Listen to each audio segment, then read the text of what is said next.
ও বান্দা, তুমি আমার গোলামি না করিয়া তোমার নেতার গোলামি করতেছ। একটু চিন্তা করিয়া দেখো, তোমার নেতার কথা যদি তুমি না শোনো, একবার দুইবার নেতার কথা না শোনালে তোমাকে আর বলে রাখে না, তোমার কথার আর কোনো গুরুত্ব দেয় না। ও বান্দা, আমি এমন একজন মাওলা, ফজরের সময় ডাক দিলাম তুমি আসলা না, জোহরের সময় তোমাকে ডাক দিলাম হাইয়া আলাস সালাহ, ও বান্দা তুমি আসলা না। আসরের সময় তুমি আমার ডাকে সাড়া দাও নাই, মাগরিবের সময় তুমি সাড়া দিলা না, ঈশার সময় তুমি আমার কথার সাড়া দিলা না। ও বান্দা, 10 বছর, 15 বছর, 20 বছর, 30, 40, 50 বছর চলে গেল, আমি তোমার দিকে তারপরে আমার কুদরতি নজর দিয়ে তাকাই, আমার গুনাহগার বান্দা কখন জানো আমাকে আল্লাহ বলিয়া ডাক দেয়।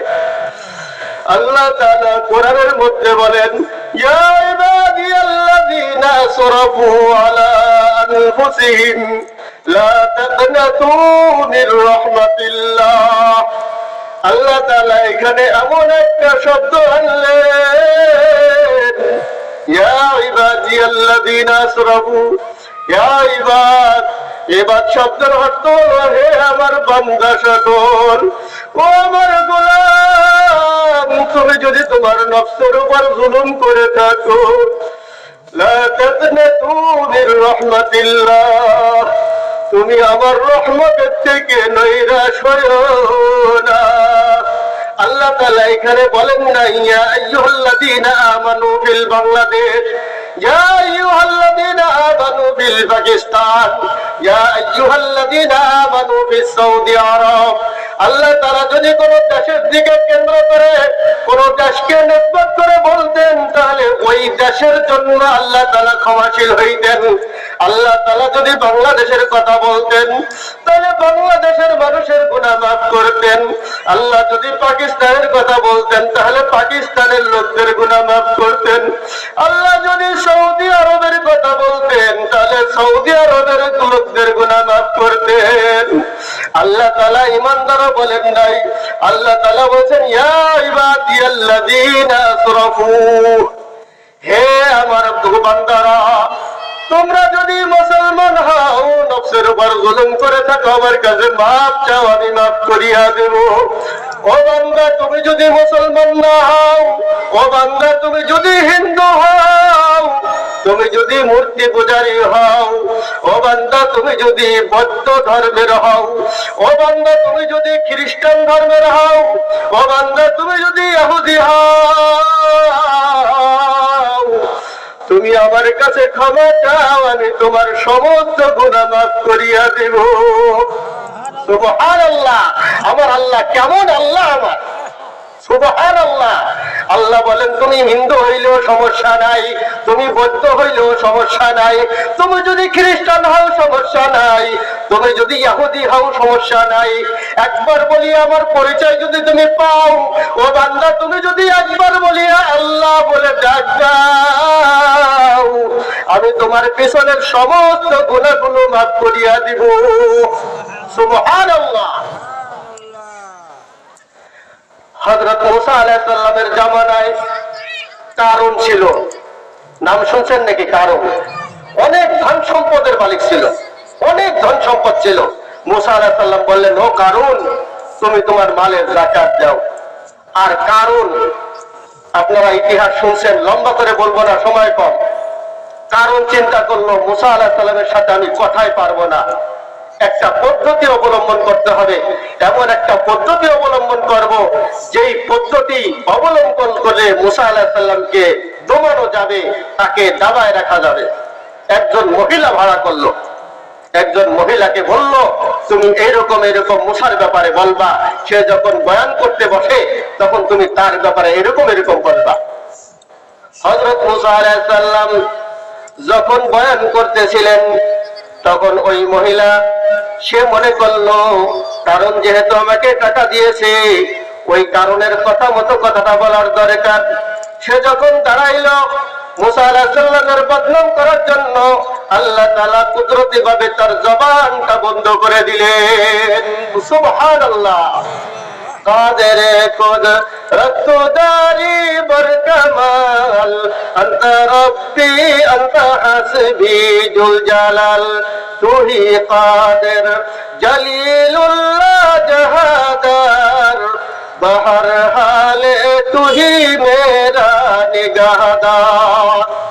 আল্লাহর কুদরত, আল্লাহ যদি কারো আপন হয়ে যায় তাকে কেউ ক্ষতি করতে পারবে না। ওই মহিলা একবার, দুইবার, তিনবার এরকম দাঁড়াইছে মুসা আলাইহিস সালামের বদনাম করার জন্য। যখন তার জবান বন্ধ, কিছু বলতে পারে না, তৃতীয়বার বসার পর মহিলা মনে মনে চিন্তা করতেছে, এই এত বড় নবী, এত বড় নবীর বিরুদ্ধে আমি কথা বলবো না।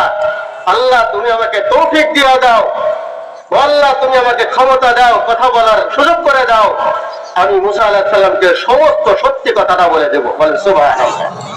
ওই মহিলা চতুর্থবার আবার দাঁড়াইছে। মুসা আলাইহিস সালাম ধমক দিছে, ও মহিলা, বারবার দাঁড়াইতেছ আর বসতেছ, কি বলতে চাও বলো। তখন মহিলা বলে, হুজুর, ও মুসা, কারণ আমাকে এত টাকা দিছে তোমার ব্যাপারে এরকম এরকম বলার জন্য। আর মুসা আলাইহিস সালামের মেজাজটা ছিল একটু কড়া। যখন মুসা আলাইহিস সালাম জানতে পারলেন কারণ এই মহিলাকে ভাড়া করছে আমার বেইজ্জতির জন্য, আল্লাহ তাআলা মুসা আলাইহিস সালাম আল্লাহ তাআলাকে বললেন, মাবুদ তুমি এই জমিনটাকে আমার অধীনস্থ করে দাও। আল্লাহ তাআলা সাথে সাথে জিবরাইল আলাইহিস সালামকে পাঠিয়ে দিলেন। জিবরাইল আলাইহিস সালাম এসে বললেন, আল্লাহ তাআলা আমাকে পাঠাইছেন, আপনি জমিনকে এই মুহূর্তে যা বলবেন আপনার সমস্ত কথাগুলো জমিনে শুনবে। আল্লাহ তাআলা এই জমিনকে আপনার অধীনস্থ করে দিয়েছেন। সাথে সাথে মুসা আলাইহিস সালাম জমিনকে বললেন, ইয়া আরদু খুজি, হে জমিন তুমি এই কারুনকে গ্রাস করে নাও। সাথে সাথে তার হাঁটু পর্যন্ত গ্রাস করে নিল। ওই কারুন মুসা আলাইহিস সালামের দিকে তাকাইয়া বলতেছে, ও মুসা, আমাকে মাফ করিয়া দাও, আমার ভুল হয়ে গেছে, আমাকে ক্ষমা করো, আমি আর ভবিষ্যতে তোমার ব্যাপারে এরকম আর করব না। মুসা আলাইহিস সালাম বললেন, ইয়া আরদু খুজিহি, মাজা পর্যন্ত গ্রাস করিয়া নিল। এরপরে আবার বললেন, ইয়া আরদু খুজিহি, বুক পর্যন্ত গ্রাস করিয়া নিল। এদিকে কারুন বারবার বলতেছে, মুসা, আমার ভুল হয়ে গেছে, আমাকে মাফ করিয়া দাও, আমি আর জীবনে এরকম অপরাধ করব না। মুসা আলাইহিস সালাম জমিনকে বললেন, ইয়া আরদু খুজিহি, ওই জমিনকে বলার সাথে সাথে তার মাথা পর্যন্ত গ্রাস করিয়া নিল। আল্লাহ তাআলা ডাক দিয়ে বলেন, ও মুসা, তুমি যখন জমিনকে বলতেছিলা তুমি কারুনকে গ্রাস করো, আর কারণ বারবার তোমার দিকে তাকাইয়া কান্না কণ্ঠে, কান্না জড়িত কণ্ঠে বারবার তোমার কাছে মাফ চাইছে, মুসা আমাকে মাফ করিয়া দাও, মুসা আমাকে মাফ করিয়া দাও। ও মুসা, ওই কারণ যদি তোমার কাছে মাফ না চাইয়া আমি আল্লাহর কাছে একবার আল্লাহ বলিয়া ডাক দিয়ে যদি বলতো, আল্লাহ আমার ভুল হয়ে গেছে, আমার পিছনের সমস্ত গুনাহগুলোকে মাফ করিয়া দাও। ও মুসা, আমাকে যদি একবার কারণ ডাক দিয়ে বলতো, আমার রহমতের দরিয়ায় ঢেউ খেলে যাইতো, আমি ওই কারণের পিছনের সমস্ত গুনাহগুলোকে মাফ করিয়া দিতাম। সুবহানাল্লাহ। কেমন আল্লাহ আমার, কেমন রব, এত সুন্দর, এত মায়াবী রব আমরা পাইছি। এর পরেও যদি আমরা আল্লাহর হইতে না পারি, আল্লাহর বন্ধু না হইতে পারি, আমাদের মতো পোড়া কপাল আর কেউ হইতে পারে না।